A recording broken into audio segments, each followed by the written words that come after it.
Shalom Bapak Ibu, semuanya sukacita. Yes, karena kita merayakan kelahiran Juru Selamat.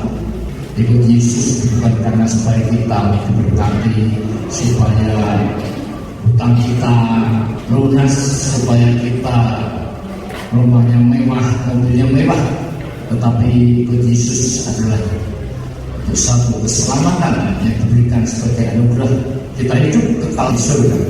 Dan di dunia ketika kita menghadapi masalah-masalah, kita tidak takut berjalan di lembah kekelaman karena tangan yang menggandeng kita, ya, sehingga dia memberikan kekuatan kepada kita sampai akhirnya kita mendapatkan solusi atas masalah kita.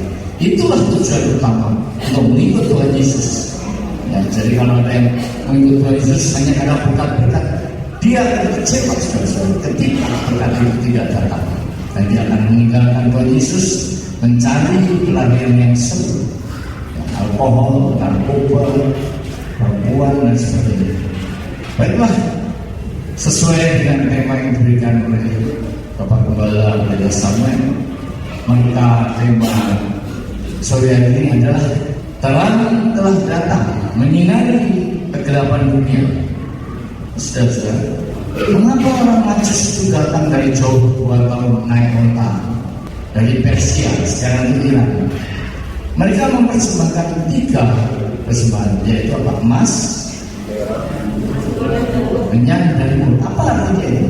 Emas itu adalah dipersembahkan untuk raja, dan terutama emas itu mempunyai sifat yang murni, dan itu hanya dimiliki oleh Tuhan. Jadi dinyatakan dari umur 2 tahun Tuhan Yesus sudah dinyatakan bahwa dia adalah Tuhan. Mur dipakai apa? Untuk mengubur jenazah, diurapi supaya tidak bau. Ya.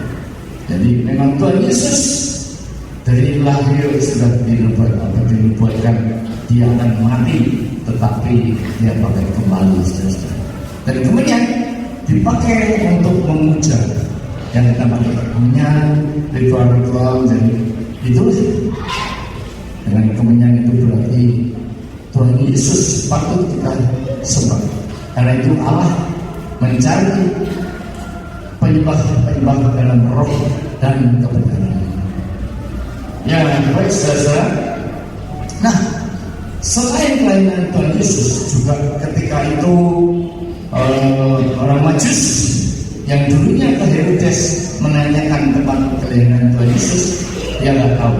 Tapi setelah ketemu Tuhan Yesus, Allah memberikan mimpi supaya jangan kembali ke Herodes lagi. Apa artinya ini semua? Herodes itu adalah lambang iblis, lambang kejahatan. Karena setelah itu dia membunuh semua bayi-bayi Israel yang berumur 2 tahun ke bawah. Artinya setelah kita bertemu Tuhan Yesus, maka kita harus meninggalkan dosa-dosa kita yang lama, hidup kedagingan kita, dan kita hidup baru menjadi ciptaan yang baru. Kalau kita hanya percaya saja pada Tuhan Yesus, setan juga percaya pada Tuhan, bahkan dia dengan takut dan berhutang. Jadi kalau hidup kita ini tidak berubah, artinya kita bukan orang Kristen, kita hanya Kristen agamis. Kita harus berubah hidup kita, berubah menjadi ciptaan yang baru, semuanya berubah, tinggalkan dosa-dosa yang lama. Nah, saudara-saudara, kita baca sama-sama kalau ditampilkan Yesaya 60 ayat 1 sampai 7. Ini adalah ayat yang diberikan kepada saya. Ya, saya baca yang ganjil. Pertama, bangkitlah menjadi teranglah, sebab terangmu datang dan kemuliaan Tuhan terbit atasmu. Yang kedua, silakan saudara baca. Sebab sesungguhnya adalah kami dan kami berkuasa, tapi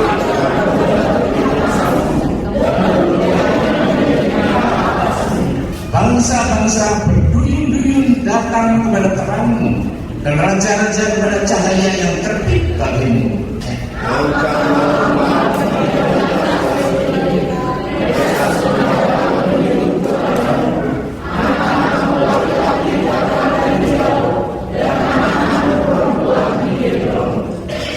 Pada waktu itu engkau akan heran melihat dan berseri-seri, engkau akan tercengang dan akan berbesar hati, sebab kelimpahan dari seberang laut akan beralih padamu, dan kekayaan bangsa-bangsa akan datang kepadamu.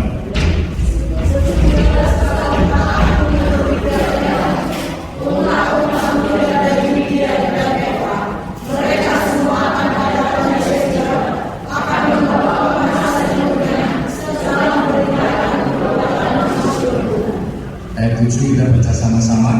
2, 3. Segala kami domba liar akan hidup kepadamu. Domba-domba jantan bebas akan bersedia untuk mendapat.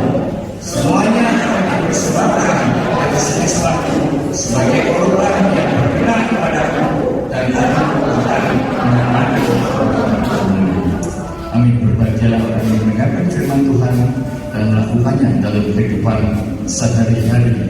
Terus di ayat ini kita diingatkan semuanya untuk bangkit menjadi terang, karena terang dunia yaitu Tuhan Yesus sudah datang untuk memberikan kemuliaan kepada saudara dan saya. Ditulis bahwa bangsa-bangsa bahkan raja-raja berduyun-duyun datang kepada cahaya yang terbit, yaitu Yesus Kristus. Dan selain itu, saudara, kelimpahan dari seberang laut dan kekayaan bangsa-bangsa akan beralih pada saudara dan saya. Sama seperti ketika bangsa Israel akan meninggalkan Mesir, harta benda orang-orang Mesir diberikan kepada mereka. Bahkan kambing domba orang tidak, ini ada suku kita, dan Nabayat, yaitu kaum sepupu kita, akan disediakan bagi ibadah saudara dan saya yang akan dipersembahkan di atas Mezbah sebagai korban yang berkenan bagi Tuhan.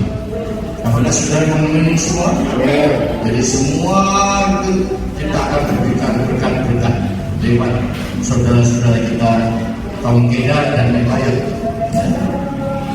Nah, saudara, kita berbicara tentang terang, ada 3 macam terang, yaitu yang pertama adalah Yesus dalam Yohanes 8 ayat 12, yang kedua iblis dalam 2 Korintus 11 ayat 14, dan yang ketiga adalah diri kita sendiri.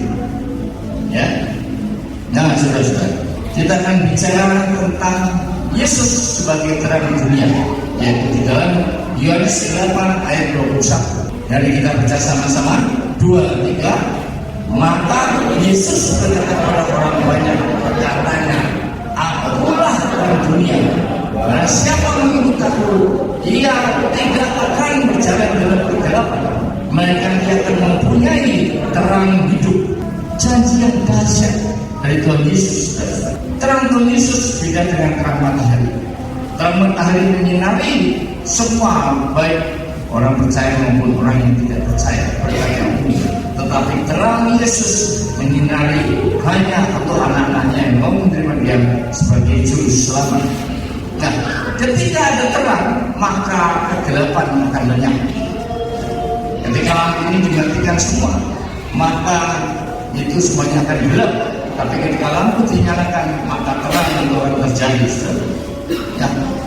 Apa yang terjadi kalau kita berjalan di dalam kegelapan tanpa lampu? Maka kita akan nabrak sini, betul? Tetapi sekalipun kita berjalan di dalam lembah kegelapan, lembah kekelaman, tangan Tuhan Yesus, tangan kanan Tuhan Yesus menggandeng kita, sehingga kita tidak akan terantuk batu, kita tidak akan tergeletak, karena tangannya menopang kita, saudara. Dan itulah saudara kelebihan yang Tuhan berikan kepada kita. Mengikut Yesus akan mempunyai terang hidup. Artinya dalam kehidupan ini saudara dan saya akan dituntun dan dipimpin Roh Kudus sehingga tidak tersesat, dan Tuhan akan meluruskan jalan saudara dan saya. Seperti dalam Amsal 3 ayat 6, janganlah bersandar pada pikiranmu sendiri, percayalah kepada Tuhan, maka Dia akan meluruskan jalan. Ketika Tuhan meluruskan jalan kita, ketika kita mengambil arah yang salah, tindakan baik dalam bisnis, dalam kerja saya, maka kita akan dikembalikan kepada Tuhan. Ya. Yaitu jika kita mengakui Tuhan Yesus dalam setiap langkah kita. Nah, apakah syaratnya untuk menjadi pengikut Yesus agar tidak berjalan dalam kegelapan? Di dalam Lukas 9:23, mari kita baca sama-sama. 2-3. Setiap orang yang mau mengikut aku, ya harus mengenalinya dan mengikut saya setiap hari dan mengikut aku. Saudara, ini yang dikatakan Tuhan Yesus. Syarat mengikut Dia itu bukan karena kenyang makan roti, tetapi saudara menyangkal dirinya mengikut saya setiap hari dan baru mengikut Dia. Yang pertama adalah menyangkal diri. Dalam Galatia, ya, Galatia 2 ayat 20 kita baca sama-sama. Namun aku hidup, tetapi perhatikan, bukan lagi aku sendiri yang hidup, melainkan Kristus yang hidup di dalam aku. Dan hidupku yang hidup sekarang di dalam daging adalah hidup oleh iman dalam Anak Allah yang telah mengasihi aku dan menyerahkan dirinya untuk aku. Jelas saudara. Inilah artinya menyangkal diri. Bukan aku sendiri yang hidup, tetapi Kristus yang hidup di dalam aku.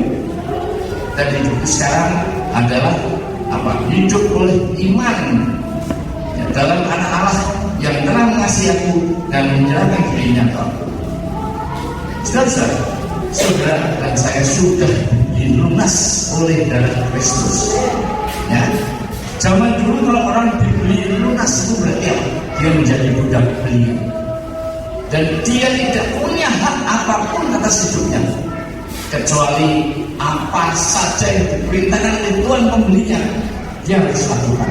Walaupun dia tidak makan, walaupun dia dipukul, ditendang, sampai diperkosa, apapun juga, dia harus terus.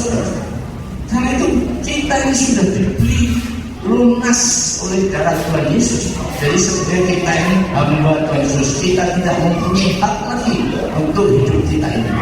Tapi Tuhan begitu baik, kita dianggap menjadi sahabat, bahkan menjadi ahli waris kerajaan Allah. Begitu baiknya. Tidak ada tuan-tuan zaman dahulu yang sudah membeli budak, dia melakukan seperti sahabat, apalagi mendapatkan harta kekayaan dia, harta kekayaan surga yang tidak ada habisnya. Ya. Menyangkal diri berarti kita tidak pernah menginginkan untuk dipuji, karena yang layak dipuji hanyalah salib. Ya. Kita tidak lagi memikirkan kehidupan duniawi, ya, pekerjaan, uang, ingin kaya, pornografi, tidak marah ketika dihina atau dikecewakan. Bahkan kita harus mengampuni dan mendoakan musuh-musuh kita. Kita mau menderita untuk Kristus, karena Kristus yang hidup di dalam diri saudara dan saya. Nah sekarang kita ini secara jasmani masih hidup, tetapi kita harus hidup dengan iman, bukan penglihatan. Ya, hidup dengan iman namanya apa saudara? Kita percaya bahwa semuanya sudah terjadi di alam roh, di mana kenyataannya terjadi di surga. Ya, 22 tahun sudah saya berdoa, belum dijawab, tapi kemarin saya diskusi dan berdoa bahwa Tuhan sudah memberikan semuanya di alam roh, tinggal turun ke dunia.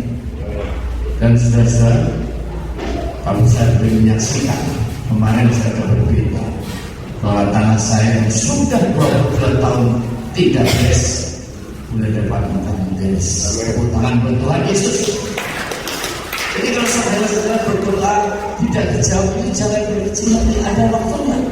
Dia membuat segala sesuatu indah pada waktunya, dan manusia tidak dapat menyelami pekerjaan yang dilakukan oleh Allah dari awal sampai akhir. Ya, begitu juga saudara, kita harus kuat dalam iman. Sekarang aku baru tahu bahwa Allah turut bekerja untuk mendatangkan segala kebaikan bagi orang yang mengasihinya. Dan dan dengan demikian namanya dipermuliakan. Jadi Allah turut bekerja, berarti kita juga harus bekerja.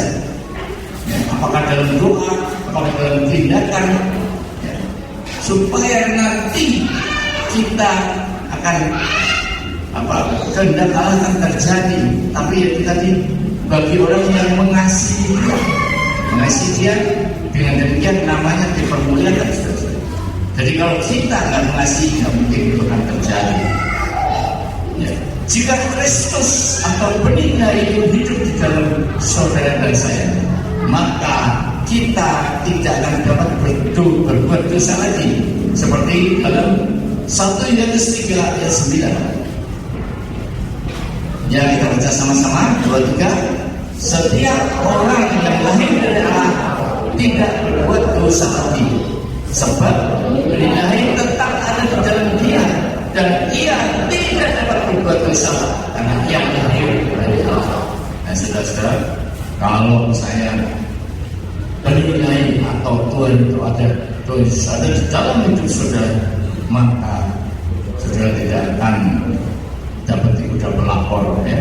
Bapak-bapak tidak akan dapat berzina, ibu-ibu tidak akan dapat demikian dimanding atau menguasai suaminya, ya.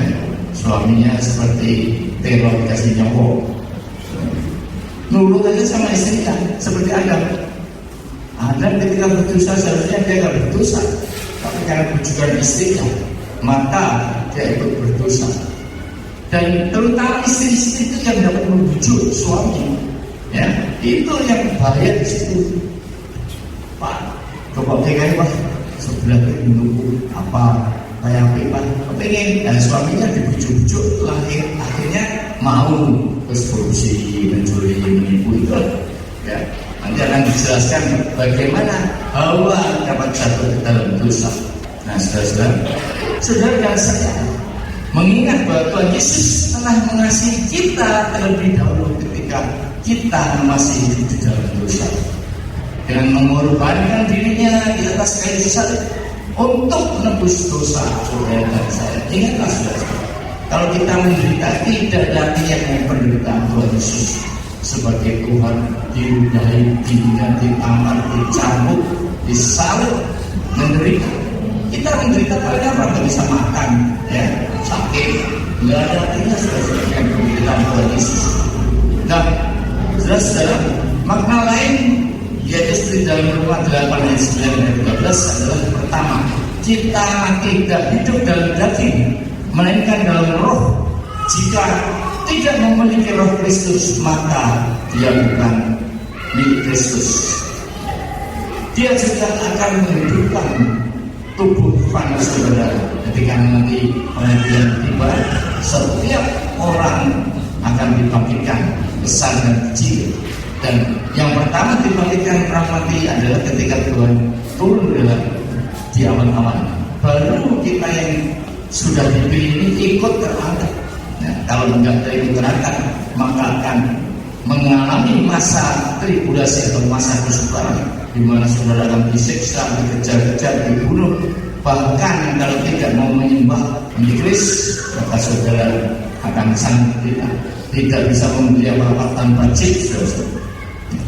Nah, apakah arti mengikut salib setiap hari? Mengikut Tuhan Yesus bukan berarti tidak punya masalah dalam kehidupan ini. Justru lewat masalah-masalah itulah yang akan membuat iman kita naik level. Masalah akan memurnikan saudara dan saya. Untuk memurnikan emas harus dibakar temperatur 1200 derajat Celcius, dan perak harus dibakar 7 kali. Dan tandanya kalau mulia, kalau penjaganya itu bayangannya sudah terlihat di atas cairan itu. Penjaga itu adalah Tuhan Yesus sendiri. Dia akan memurnikan hidup saudara dan saya. Sangat sakit. Seperti emas dibakar, kali dibakar, perak dibakar, sakit saudara. Tapi Tuhan akan menjaga kita, membersihkan segala kotoran-kotoran dosa kita, sehingga kita menjadi murni.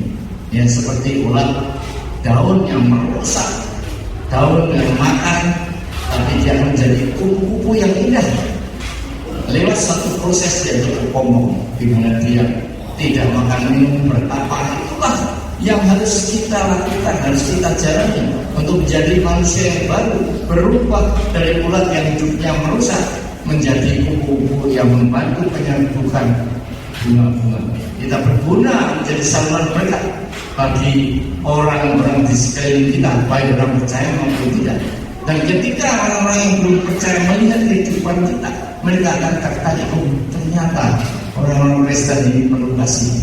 Ya, seperti yang terjadi belakangan ini di mana-mana, walaupun dihina, tetap saja mereka tidak membalas dendam. Gereja itu rusak, dibakar, ditutup, mereka tidak komplain. Serahkan semua pada Tuhan. Nah, saat itu adalah masalah keluarga, yaitu suami, istri, anak, mertua, masalah keuangan.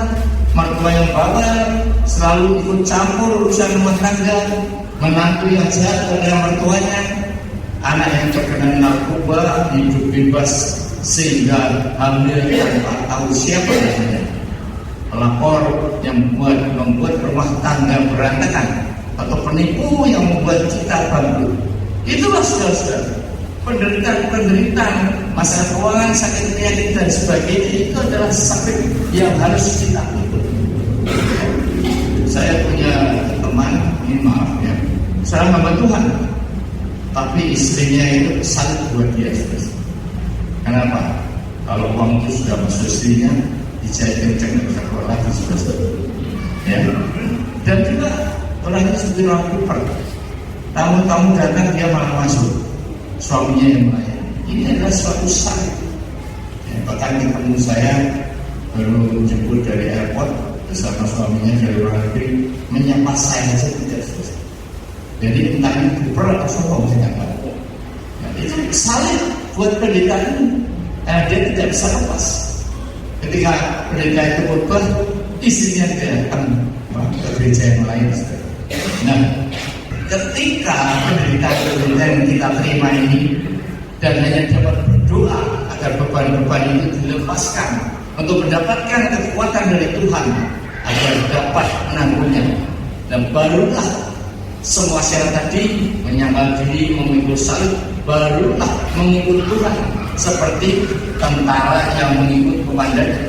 Apa yang diperintahkan kepadanya, dia selalu siap. Maju-maju, mundur, tembak-tembak. Itulah pengikut Yesus yang harus kita lakukan. Jadi sekali lagi, mengikut Yesus bukan karena berkat, bukan karena mencari dia karena kenyang. Anak saudara akan kecewa ketika khotbah-khotbah yang mengatakan, oh khotbah Yesus diberkati. Bahkan ada pendeta ini di YouTube ya, dia bilang, kalau kamu memberikan perpuluhan 6 bulan, Tuhan tidak memberkati. Alkitab ini saya robek-robek. Bayangkan ini, saya nggak tahu bagaimana bisa berkata itu. Dosanya sangat besar. Ya. Karena sekali lagi tujuan mengikuti Yesus adalah jaminan hidup kekal di surga. Sampai ini dan mendapatkan kekuatan serta pimpinan ketika saudara dan saya menghadapi masalah seberat apapun dalam kehidupan ini. Yang kedua adalah terang itu dapat dilakukan juga oleh iblis. Dan 2 Korintus 11, 14 dan 15. Baca sama-sama. Hal itu tidak usah mengherankan, sebab iblis pun menyamar sebagai malaikat terang. Jadi bukanlah hal yang ganjil jika pelayan-pelayannya menyamar sebagai pelayan kebenaran, sesudah mereka akan setimpal dengan perbuatan mereka.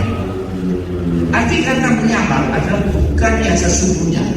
Yang saya menyamar menjadi pengemis, berarti sebenarnya saya bukan pengemis. Ya. Iblis menyamar seolah-olah dia adalah malaikat terang. Jadi terang itu seolah-olah datang dari iblis, tapi bukan terang yang sebenarnya, tapi terang yang semu.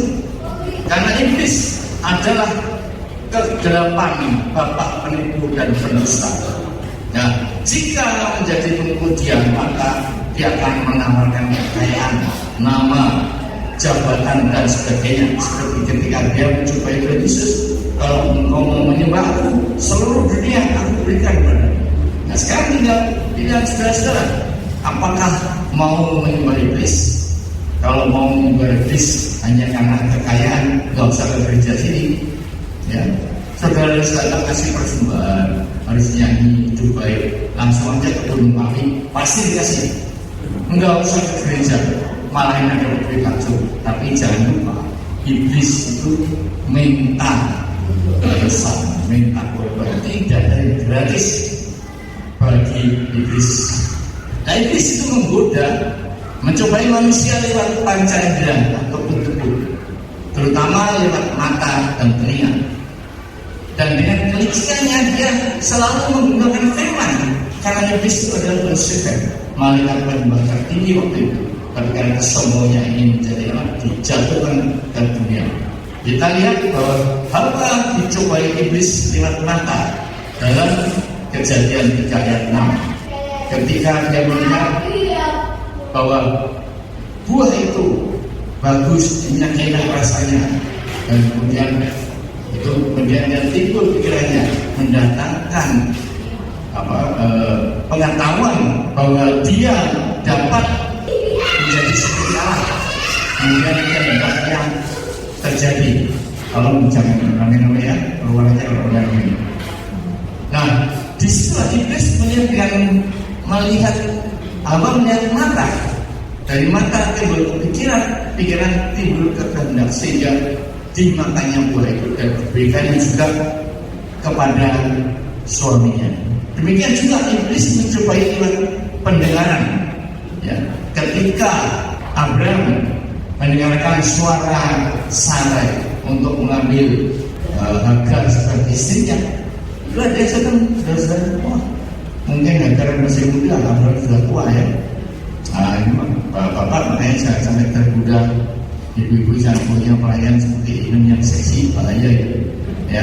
Nanti suatu ketika bapaknya salah masuk kamar, ya. Nah, karena Abraham mendengarkan perkataan Sarai, makanya dia mengambil Hagar sebagai istrinya, dan akibatnya apa? Lahirlah Ismail yang kelakuannya seperti kuda liar dan tangannya akan melawan tiap orang, dan tangan tiap-tiap orang akan melawan dia. Dalam Kejadian 16 ayat 12. Itulah perbuatan iblis yang terjadi sampai sekarang, yang saudara-saudara kita. Nah, iblis itu selalu menggoda, berusaha untuk mencobai manusia agar menjadi pengikutnya, dengan tujuan akan menemani dia di neraka. Karena itu sekali-kali saudara jangan membuka celah pada iblis agar masuk dalam jiwa, yaitu pikiran, emosi dan kemauan. Tidak ada makan siang yang gratis bagi iblis. Dia selalu minta balasan atau tumbal.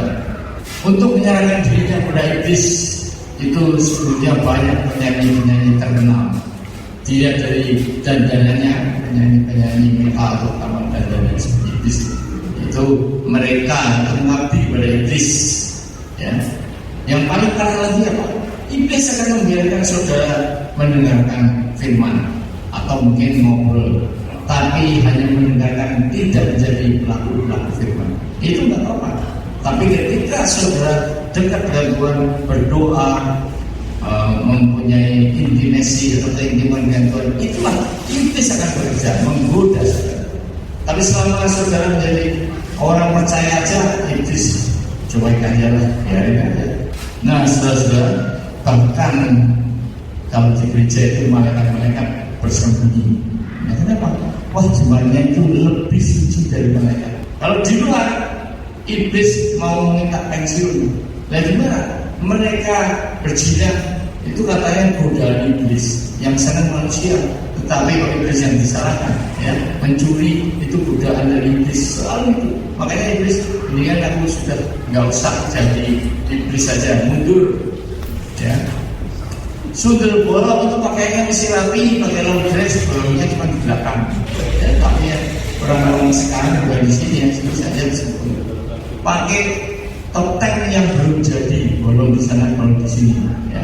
duduk di depannya pendetanya nggak bisa konsen, menutup matanya seperti ini, saudara. Ya, itu yang dikerjakan oleh iblis. Juga iblis lewat pelayan-pelayannya akan menyesatkan lewat ajaran-ajaran sesat. Ya. Misalnya ada ajaran hiperkris, sekali selamat tentang tetap selamat, itu tidak saudara. Enak kalau saudara sekali selamat tetap selamat, sekalipun itu hanya anugerah keselamatan. Ya. Karena apa? Dia doktrinnya dosa yang masa lalu, dosa sekarang dan yang akan datang itu sudah dahulu. Akibatnya apa? Besok saya berzina nggak apa-apa, ya. Besok saya mencuri nggak apa-apa, menipu nggak apa-apa, karena sudah dahulu Tuhan Yesus. Ini namanya kebablasan, ya. Karena apa? Karena di dalam Wahyu 3 ayat 5 dikatakan mereka yang menang akan dikasih pakaian putih, yang dengan demikian namanya tidak dihapus dalam kitab kehidupan. Berarti ada kemungkinan nama saya dan saudara dapat dihapus dalam kitab kehidupan.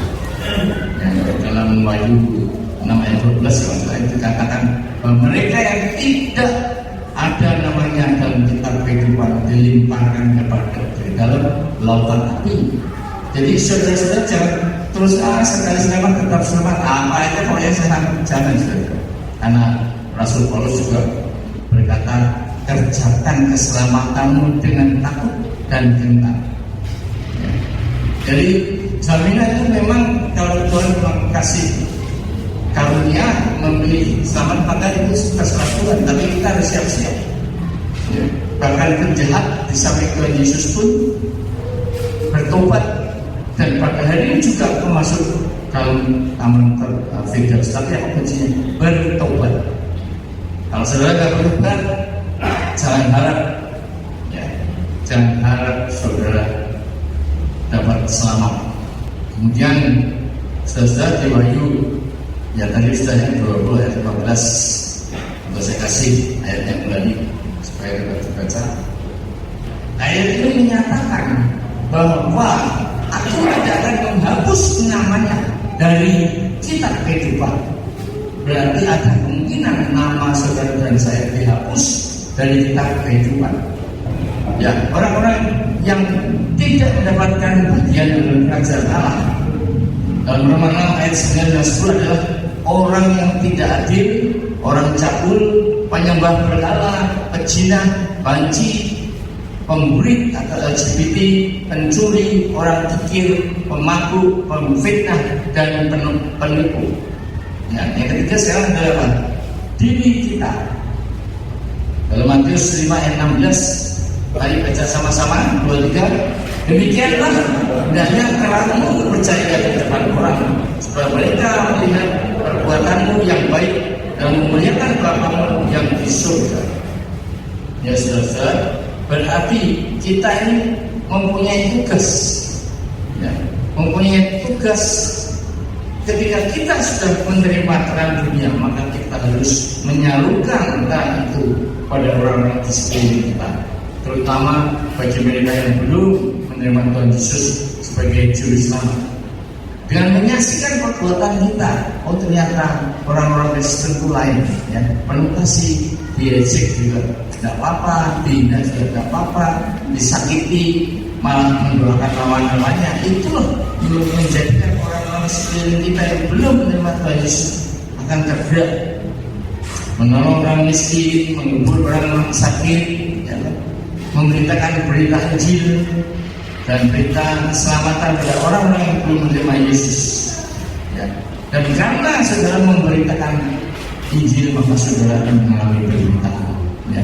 Mungkin saudara akan dikucilkan dari tetangga, ya, tidak disenangi dan sebagainya. Tapi semua penderitaan itu tidak sebanding dengan penderitaan Rasul Paulus yang sangat-sangat menderita, ya, dicambuk, mau tenggelam, dilempari batu dan sebagainya. Saudara, sebagai penutup, saya akan memberikan ilustrasi lagu mengikut Yesus keputusanku.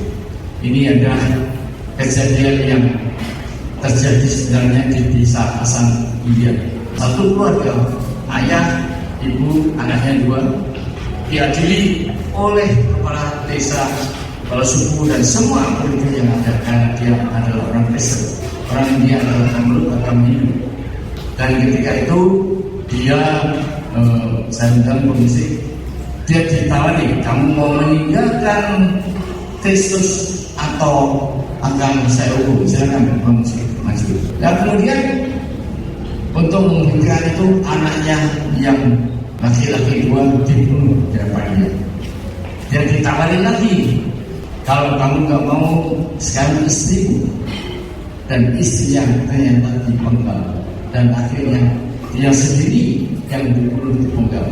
Tetapi setahun kemudian seluruh desa itu pasti bertobat menerima Tuhan Yesus. Itulah saudara-saudara, hidup dalam iman.